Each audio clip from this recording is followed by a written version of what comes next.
Harmony जर जगाला पाहिजे असेल तर आपल्या देशात याचं मॉडेल उभं करायचं म्हणजे ही हार्मनी आपल्या देशात असली पाहिजे.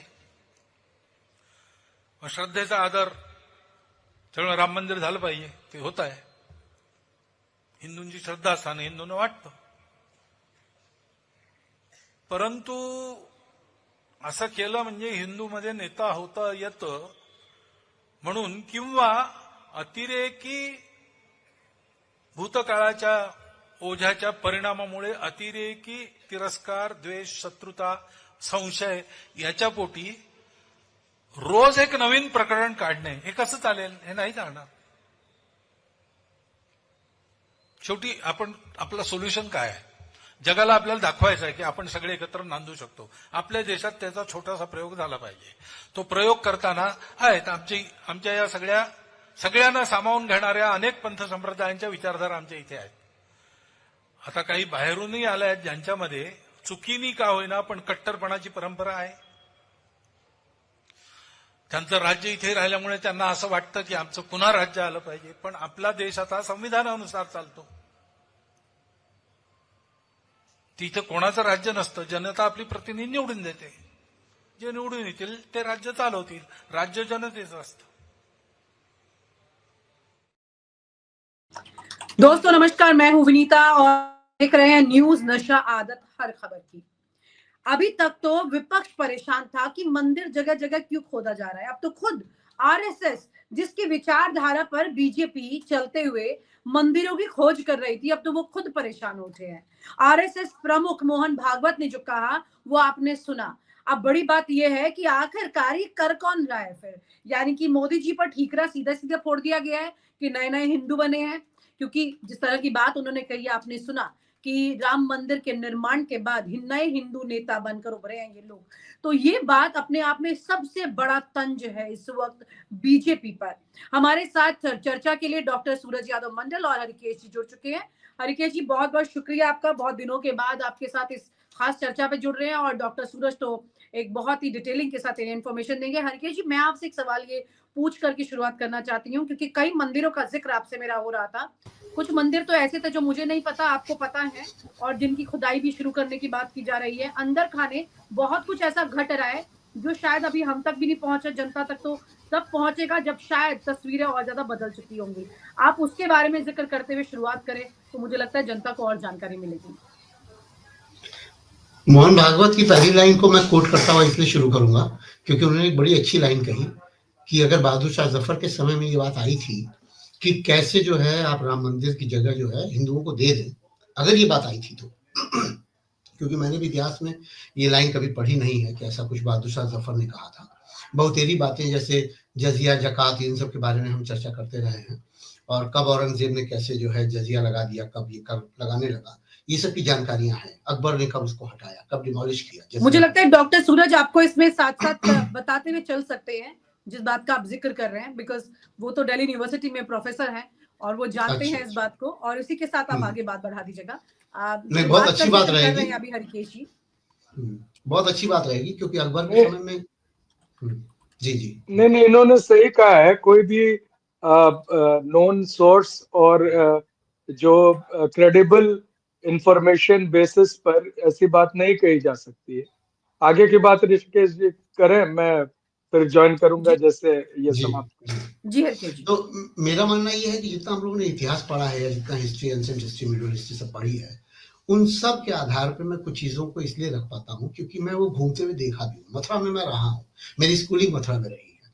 मथुरा में आज भी मुझे याद है कि जब 87-85 के दशक में, 80 के दशक में, जब 85, 86, 87 में हम रहा करते थे, तो कृष्ण जन्मभूमि के ऊपर के माले पर एक बहुत अच्छा सा चित्र उकेरा जा रहा था। अब वो उकेरा जा रहा था या लगातार ये बात दर्शाई जा रही थी कि वहां कृष्ण और राधा एक साथ उभर रहे हैं, पत्थरों में लगातार उभर रहे थे। वहां ऊपर के हिस्से में सफेद संगमरमर की पत्थर थे, उनमें वो उभर रहे थे।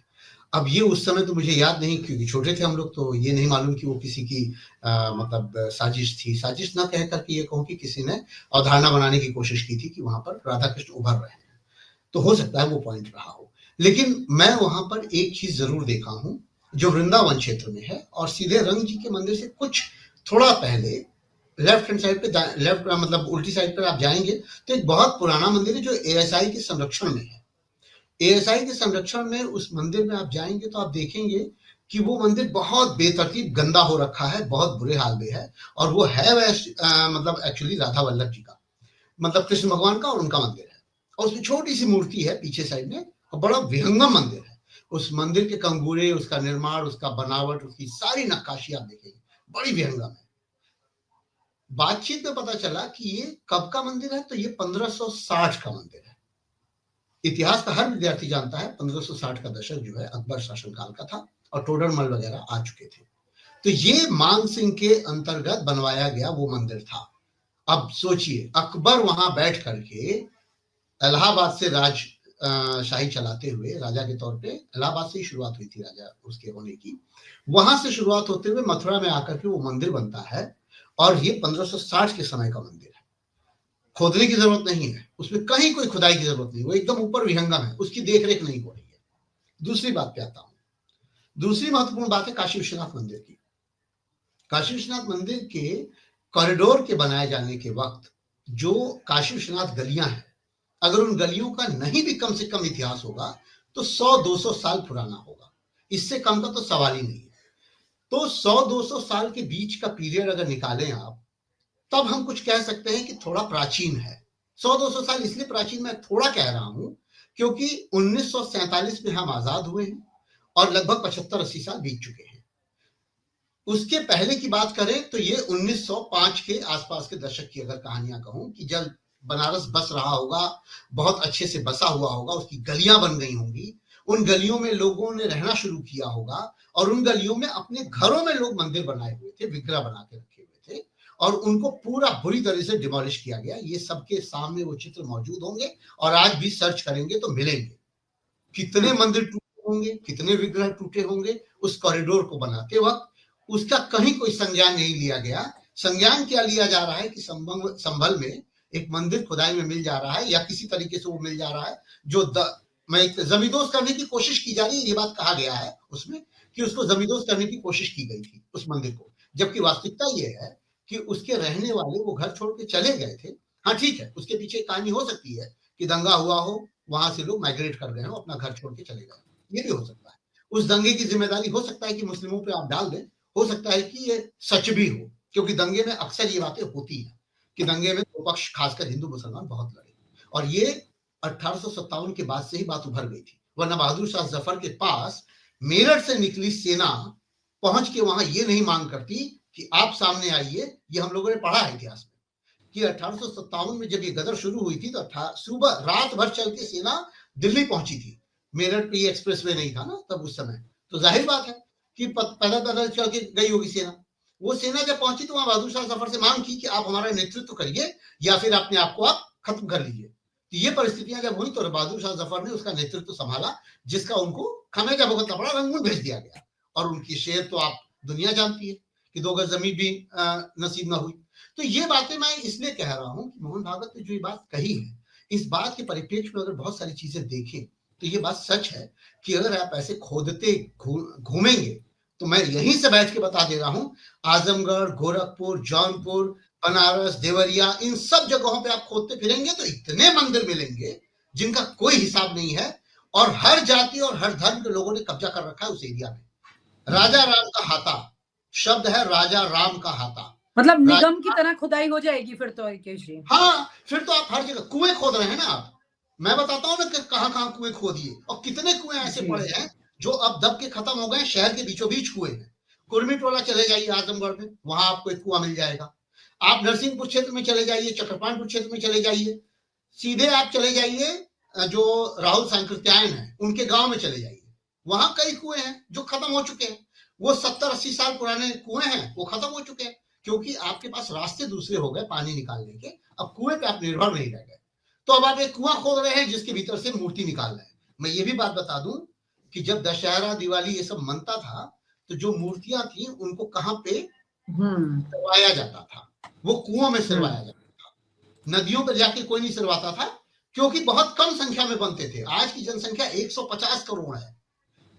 आप 1947 में जब आजाद हुए हैं तो आपकी जनसंख्या 30 करोड़ थी। फर्क समझिए इस चीज को। और ये अगर बौद्धिक लोग नहीं समझ पाएंगे, पढ़े लिखे लोग ये समझा नहीं पाएंगे, तो फिर जी देश की कंडीशन ऐसी होनी है जैसी हो रही है। जी, डॉक्टर सूरज यहाँ पर एक बहुत सीधी बात कह दी इन्होंने कि अगर खोदने लगे तो फिर हर जगह खुदा हुआ ही मिलेगा। तो अब इस शब्द को लेकर के तो हमारे कई वरिष्ठ हैं, बहुत अलग-अलग तरह की बातें पहले कह चुके हैं। उन्हें क्या याद दिलाऊँ? लेकिन हाँ, अभी मोहन भागवत जो याद दिला रहे हैं, मोदी जी को याद दिला रहे हैं कि भई राम निर्माण के बाद, राम मंदिर निर्माण के बाद जो नए हिंदू नेता बने हैं, तो उन्हें नया हिंदू नेता बताया जाएगा, मतलब क्या कहा जाएगा यहाँ पे? क्योंकि ये अपने आप में एक बहुत बड़ा तंज है। जी, अभी जो स्थिति है, जो मोहन भागवत जी का वक्तव्य है, इसको मैं समझता हूँ दो तीन परिप्रेक्ष्य में देखना चाहिए। एक तो जो अभी हरिकेश जी ने कहा, वो बात भी सही है, लेकिन मैं थोड़ा और पहले जाना चाहता। आप जानेंगे कि जितने प्रमुख हिंदू धर्म के बहुत सारे ऐसे मंदिर हैं जो बौद्ध मठ या बौद्ध धर्म के धार्मिक स्थलों के ऊपर बनाए गए। जो परिस्थिति आज हिंदू धर्म की हमें दिखती है, जिसमें स्वयं एक हिंदू धर्म को हिंदू शब्द जो है, जाहिर तौर पर मुसलमानों के आने के बाद ये शब्द आया है व्यवहार में, जिसको समय समय पर बदलते रहते हैं संघ के लोग, जैसे अब वो सनातन शब्द का अधिक प्रयोग करते हैं। तो ये मैं बता दूं आपको कि एक उसमें अलग अलग पंथ हुआ करते थे, जैसे वैष्णव, शैव, शाक्त, और ये जरूरी नहीं था कि सभी के धार्मिक स्थल एक ही हों। कोई आप मंदिरों, पुराने मंदिरों को देखेंगे तो जो परंपराएं हैं, जो वैष्णव मंदिर है उनकी अलग परंपरा है, जो शिव मंदिर है उनकी अलग परंपरा है, और दक्षिण भारत और उत्तर भारत के बनावट में भी जो अलग अलग प्रयोग किए गए हैं वास्तुकला का, वो भी अलग। अब प्रश्न उठता है कि ऐसा वक्तव्य दे रहे हैं तो एक तो कटाक्ष है ही नए नए हिंदू, यानी कि वो जो तथाकथित शूद्र हैं, जो अपने आप को हिंदू कह के बहुत कूद रहे हैं अभी, वो उनको बता रहे हैं कि तुम शूद्र हो, तुम अपने आप को अधिक मत, ये नए नए हिंदू कहने का क्या मतलब। दूसरी बात यह है कि ये परिस्थिति और पीछे जाएगी। अगर आज एक पहले से दावा था जिसको सुप्रीम कोर्ट ने खारिज, राम मंदिर बन रही थी, उस राम मंदिर के नीचे जो जो धार्मिक स्थल थे, वो बौद्ध धर्म के कई सारी अवशेषों को लोगों ने गिना है, उसको कभी भी संज्ञान में नहीं लिया सुप्रीम कोर्ट में। लेकिन अब अगर ऐसे ऐसे धार्मिक स्थलों पर जहां बौद्ध जो धार्मिक वस्तुएं प्राप्त होती है, आपको अभी सोशल मीडिया पे आप देखेंगे तो छाया हुआ है अनेक बुद्ध के मूर्तियों को कहीं देवी बनाकर, कहीं कुछ और बनाकर, कोई और रूप देकर, कहीं विष्णु भगवान घोषित करके उसकी पूजा की जाती है। जो इतिहास जानते हैं वो जानते हैं कि जो कर्नाटक और तमिलनाडु में कई ऐसे बौद्ध धार्मिक स्थल थे जिनको हिंदू जो राजा थे उन्होंने उसको समाप्त किया, हटाया। और मैं आपको यह भी बता दूं कि बहुत बड़ा विवाद है नालंदा में, जो बार बार बख्तियार खिलजी की का नाम लाया जाता है कि वहाँ के लाइब्रेरी और वहाँ के जो व्यवस्था थी उसको किसने तहस नहस किया। तो यह भी उसमें एक विचार है, और जिसको बहुत तरह से इतिहासकार सही भी मानते हैं। डीएन झा जैसे इतिहासकार ने उसको अनुमोदित किया था कि उसमें जो बाद में जो ब्राह्मण राजा थे उन लोग ही ने उस स्थल को तहस नहस किया। तो ये विचार और इस तरह की जो नैरेटिव आगे नहीं बढ़ना चाहिए, मैं समझता हूँ मोहन भागवत जी इस बात को समझते हुए इसको एक विराम देना चाहते हैं। और ये विराम अगर नहीं गई तो इसके राजनीतिक जो परिणाम होंगे, या राजनीतिक जो इसकी इस पर जो अलग अलग मंशाएं आएंगी, वो निश्चित तौर से जो आरएसएस के जो अपने विचार हैं और जो अभी वो जिनको वो प्रतिपादित कर रही हैं उससे विपरीत होगा। तो मोहन भागवत ने ये चाहा है कि ये, और दूसरा जो अभी शासन में अगर अभी शासन में कौन है? भारतीय जनता पार्टी है। अगर अराजकता या कुछ इस किस्म की बात फैलती है तो सत्ता से हटाए जाने का सबसे बड़ा डर भारतीय जनता पार्टी को रहेगा। तो जाहिर तौर पर हर शासन चाहता है कि जो शासन चले वो एक स्थायी रूप से हो, शांतिपूर्ण ढंग से हो और उसमें अधिक विवाद नहीं पैदा हो। इसी विचार को आगे देखते हुए उन्होंने शायद अपनी बात कही हो।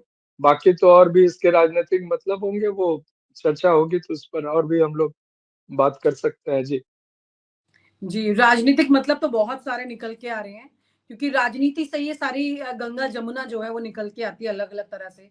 लेकिन अब बड़ी बात ये है कि मोहन भागवत जो है वो एक अलग तरह का एक पूर्ण विराम लगाने की कोशिश कर रहे हैं, जो कि मोदी जी पर लग सकता है। बड़ा सवाल ये है यहाँ पर, क्योंकि जिन नेताओं को वो टारगेट पर रख रहे हैं, वो खुद उनके अपने नेता हैं, बीजेपी के नेता हैं।